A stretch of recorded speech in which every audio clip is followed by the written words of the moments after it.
Look at what's happened in the last 24 hours.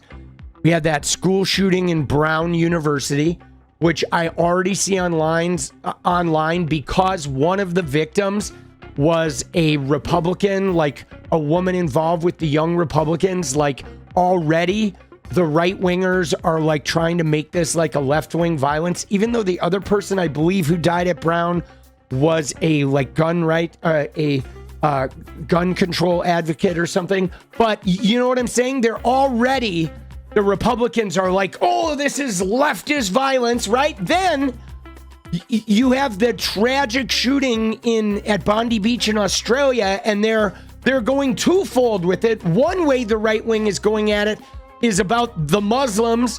They're like, you know, this rampant Islamophobia, even though the guy who literally tackled that gunman and took his gun was a Muslim, but they don't mention the Muslim who like took bullets to save people. They only mention the fucking right, because you know how they roll. But then also they're going on and on about like gun control, right? Which is like, dude, Australia has hardly any mass shootings, but they're like, oh, they had one, so therefore you can't have any gun laws.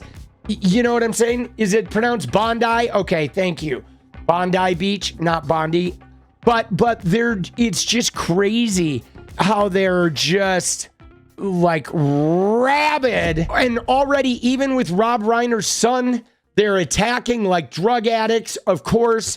And they're, you know, some people are saying he's trans. Like, dude, it's fucked up. You know what I'm saying? When the tragedy of Rob Reiner's kid, if he committed that murder, is like, you know, I would be guessing it's more like schizophrenia, right?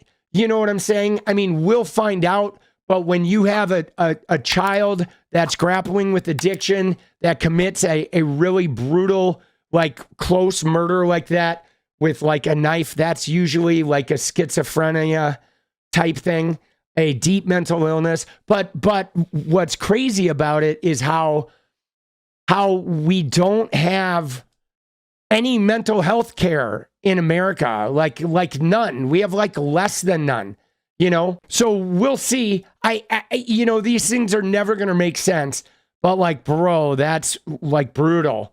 It's just brutal shit. What a brutal weekend. But see, the thing that's really hard about this, guys, here's what's hard about this is with this weekend of brutality, again, I feel like the right wingers in America are approaching all of this from a straight political standpoint of like, Satan has deranged these drug addicts. We need harsher drug penalties. We need like Bible in schools. Like, oh my God, they killed a Republican. It's a left-wing violence. Oh, the Muslims, et cetera, et cetera, et cetera. Everything, they just want to like ride the roller coaster 100 miles an hour down the hill to biblical theocracy. Even though, guys, shit was happening 100 years ago and then some when the Bible was shoved up everyone's ass, okay? And the Bible has nothing to do with this shit. We still need gun laws. We need mental health care. We need to turn the temperature down on racism and Islamophobia and anti-Semitism and transphobia. You know what I'm saying? Like, we need to turn the dial down on all of this objective hatred, man, because like these tragedies are always going to happen, you know? Dude, anybody who supports Trump is a lunatic. You are not wrong, right? But it's hard though, because we have like people that are trying to fast track us to a theocracy. But yeah, can I just tell you, like, guys, see, the Rob Reiner thing sort of hit me more than I would expect it to. And you know, not even because of the way he died, but because like Rob Reiner, okay, can I just tell you, Rob Reiner, without him even knowing it, kind of shaped my politics for my entire life, guys. Okay? I shit you not. And let me just take you on a little journey here. okay, a little Rob Reiner journey. And it really comes down, I found a picture, comes down to this, okay? This image right here. So I was a TV kid. I got to stay up late if I watched TV with my parents. And so I liked staying up late. Obviously, as you know, I'm a night person. So I watched a lot of TV. And unbeknownst to me, my early politics were formed when I was like 6 years old. Okay, my activism, my speaking up was formed watching fucking Rob Reiner, because my mom was obsessed with the show All in the Family. My mom and dad watched this show, and I watched it, and Archie Bunker was a terrible fucking human being. Okay, he was racist, he was misogynist, he treated his wife like shit. He treated his wife like she was an airhead, like she didn't know anything. And even though he was often the dumb one, he was cruel, okay? And in the show, his daughter, Gloria, played by Sally Struthers, was Rob Reiner. He was her boyfriend. And he was like a hippie, okay? He was like a counterculture guy, all right? Yeah, Edith was great. She was so feeling, but she was terribly codependent. And a lot of this show reminded me of my family, right? But the thing about it is, though, is Archie Bunker, they portrayed him as this lovable guy with a heart, but he was just not a good dude. You know what I'm saying? And Rob Reiner's character, he called him Meathead, okay? And Rob Reiner's character, like, fought with him. Like, he wouldn't stay quiet, okay? He would watch Archie's behavior, and he would always challenge him. And he would go to the wall with him, and he was like a total leftist, okay? He was an absolute leftist who didn't believe in the Vietnam War, and he didn't believe in capitalism, and he didn't believe in the racism and all this shit.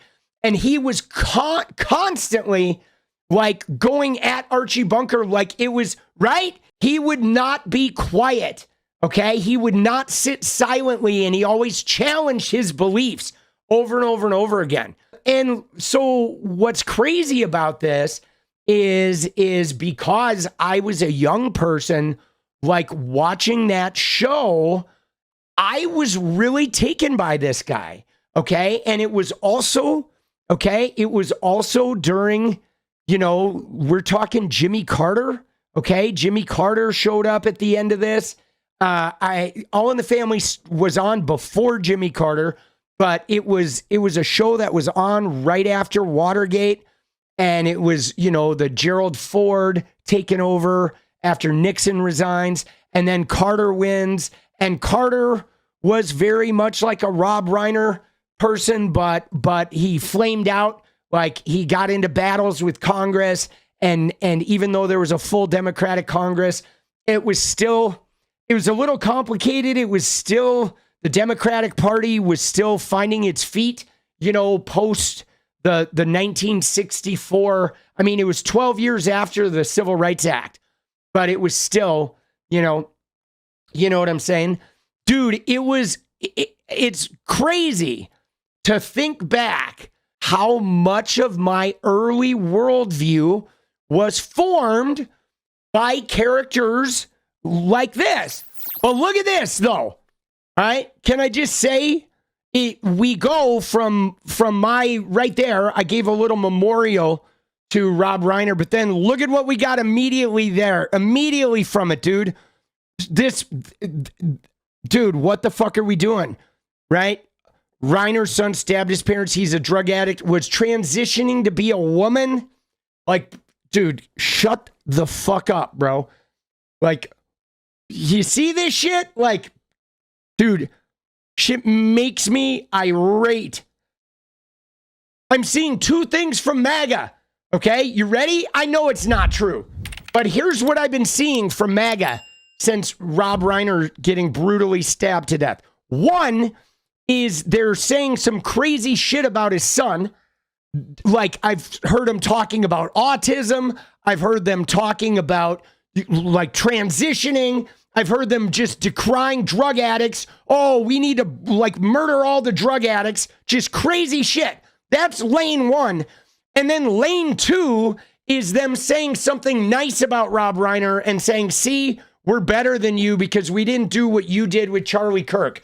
But first off, I want to say one thing. There's a difference between Rob Reiner and Charlie Kirk, okay? Rob Reiner made very personal stories of entertainment that he put his heart and soul into, telling you a story about himself, about his life, about his views.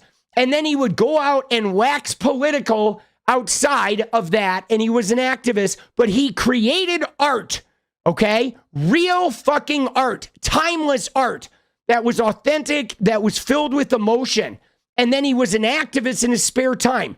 Charlie Kirk was a paid groomer, somebody who preached a life that he did not live, okay? And then he went out and preached this life in order to convince billionaires he was converting Christians, and then he made millions off of it. He delivered no art, Charlie Kirk did, zero, zilch, none, okay? He didn't even deliver honesty because he, was married to a woman who got married in her 30s with multiple degrees, and he's going and telling 18-year-old girls to quit college or get married and crank out kids.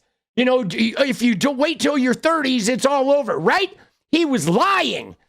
He was misrepresenting a life to sell a bullshit narrative to please ultra-wealthy people in exchange for money and power, okay? So that's why Charlie Kirk is very different than Rob Reiner. They are not even remotely the same because Rob Reiner was not out there really to convert you. He was just out there to fight for what's right, okay? He wasn't getting paid to convert you. He was making art and he was fucking, preaching a good message. And so the fact that Republicans are trying to compare these two, it's fuck off. Okay? Seriously. It is fuck directly off. No shit. Oh, right? Dude, it's night and day. But yeah, the two lanes are pretty crazy. How they're trying to be oh, they're the same. See, we're saying good things about Rob Reiner. We're so much better than you. Body, bah. Again, I didn't learn politics from Rob Reiner because Rob Reiner told me how to live. I watched characters he create. I watched art he made, and I realized that, yeah, man, he's right. Compassion, family, not being afraid of confrontation, speaking up, showing up, participating in the change. Don't just complain, right? And be willing to evolve, Dude, when I'm right, I'm right. Let's go. All right. He was a true artist.